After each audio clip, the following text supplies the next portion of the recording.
Welcome to the Daily Bolster.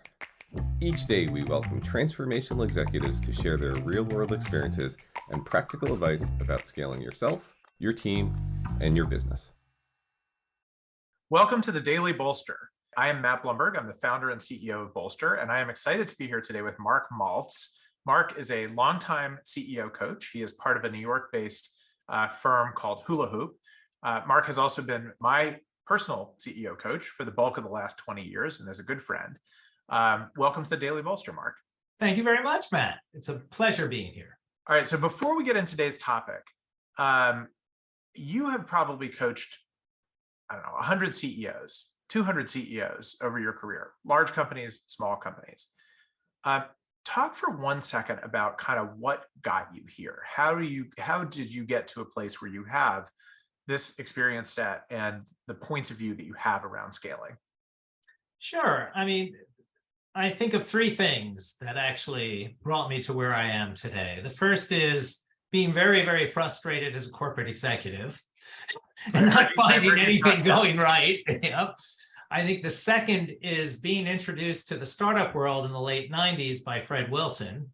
And I think the third is being asked on September 12th, 9/11, to come in and help Sandra O'Neill and partners, who is headquartered on the South Tower of the World Trade Center, the 104th floor, to come in and help them figure out what to do with their lives. And that led to a whole bunch of work in what we call organizational resilience and really defined who I am today.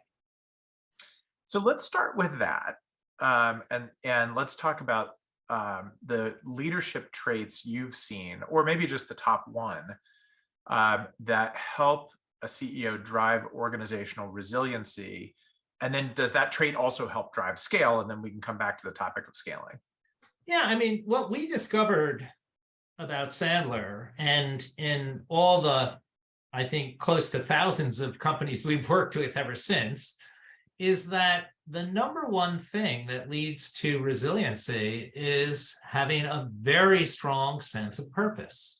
And by purpose, I don't just mean mission, which is how we usually think about it. I also think about moral purpose, that there is a moral underpinning to what you're doing. So that's really interesting when you start to think about companies that are doing that well and companies that are doing that poorly. So let's start with companies that are doing it well. What's a great example in your mind of a company that has great purpose and moral purpose and uses that effectively in driving their organization forward? Yeah, I think believe it or not, there are many. You can begin with people like Salesforce, even Microsoft and Google. These companies, although Google sort of sits in that weird space, Apple, some of the large health organizations like Mayo Clinic and Cleveland Institute, and et cetera, et cetera. But what you find distinct about all of those companies is that if they're in the business of making money, they're also supporting large foundations, enormous giving. They really do well by including employees in all of their public ways of giving back. So yeah, something like Cleveland Clinic or Mayo Clinic, you can see there's sort of an inherent good in their business. But double click for a second on something like Salesforce.com or Microsoft. More corporate, not really a social mission. It's literally that they are giving money away and including employees in the purpose of that, or is there something they're weaving into kind of the fabric of their business around purpose? Well, I think, I'll go to the example that's existed for a long time. And I'm not going to use Salesforce or Microsoft. I'll use Goldman Sachs, right? Goldman Sachs has had a foundation dedicated to children since before they went public, since they were a private partnership. And they include employees in that, but they've also given so much back to the general community and to children in general. And they have driven everything from lobby efforts in support of legislation all the way through to just charitable giving.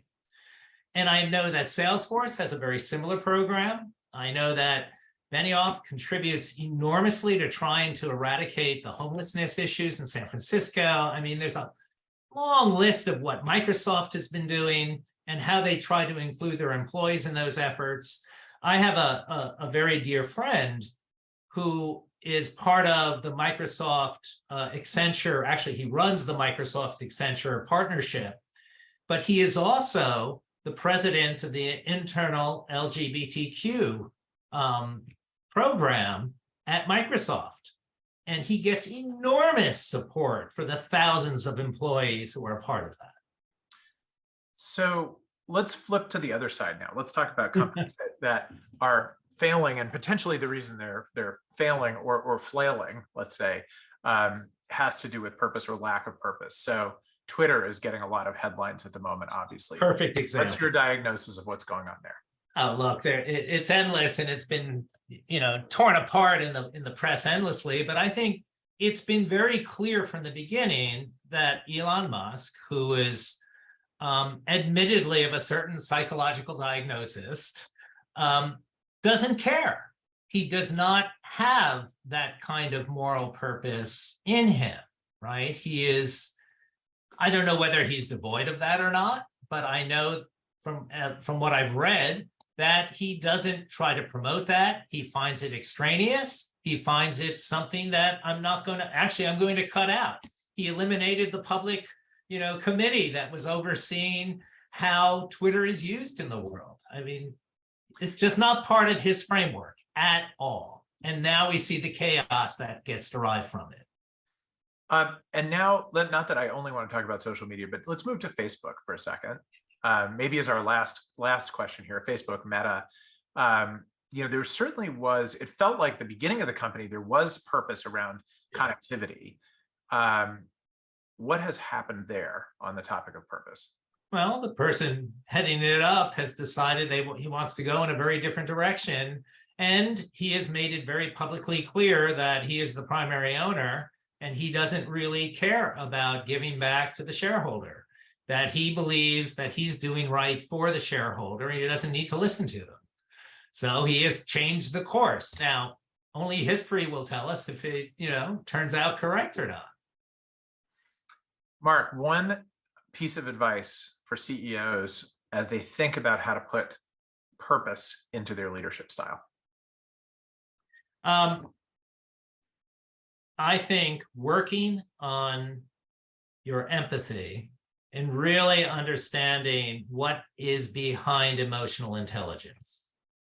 So really sort of developing your EQ, because unless you really care about what's happening to your stakeholders, your employees, your customers, your suppliers, unless you really care and think about and put yourself into those people's shoes and have some empathy, I don't think you can ever get to purpose.